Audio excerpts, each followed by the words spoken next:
ഇത് നമുക്ക് നല്ലതല്ല, ഇത് നമ്മളെ ഹേർട്ട് ചെയ്തുകൊണ്ടേയിരിക്കും എന്നറിഞ്ഞുകൊണ്ട് ഒരു റിലേഷൻഷിപ്പിൽ സ്റ്റേ ചെയ്തിട്ടുണ്ടോ?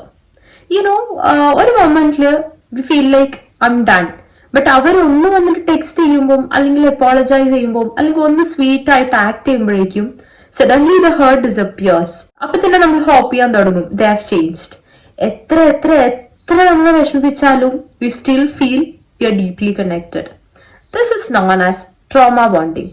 Just to make it clear, എല്ലാ റിലേഷൻഷിപ്പിലും ഫൈറ്റ്സ് ഉണ്ടാവും, മിസ്അണ്ടർസ്റ്റാൻഡിങ്സ് ഉണ്ടാവും, പ്രോബ്ലംസ് ഉണ്ടാവും. ബട്ട് ഒരു ഹെൽത്തി റിലേഷൻഷിപ്പിൽ this pain is followed by accountability, growth and consistency.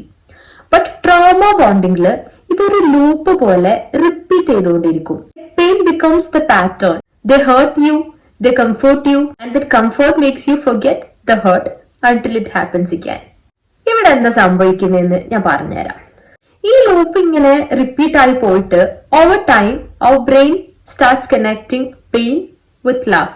ഓരോ പ്രാവശ്യം അവർ അപ്പോളജൈസ് ചെയ്യുമ്പോൾ അല്ലെങ്കിൽ അവർ വന്നിട്ട് ഞാൻ അറിഞ്ഞുകൊണ്ട് ചെയ്തതല്ല എന്നൊക്കെ പറഞ്ഞിട്ട് നമ്മളെ കംഫർട്ട് ചെയ്യുന്ന ടൈമിൽ നമുക്കൊരു ക്വിക്ക് ഇമോഷണൽ റിലീഫ് ഫീൽ ചെയ്യും.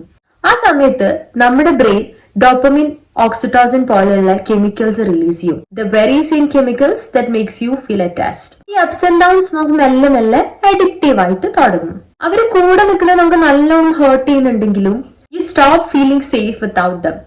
A part of you feels scared just because the chaos feels familiar. That's not love. That's your nervous system holding on to what it has gotten used to. How do you break the cycle? എന്നുള്ളത് ഞാൻ മെല്ലെ മെല്ലെ പറഞ്ഞുതരാം. Anyhow, the first step is to recognize it.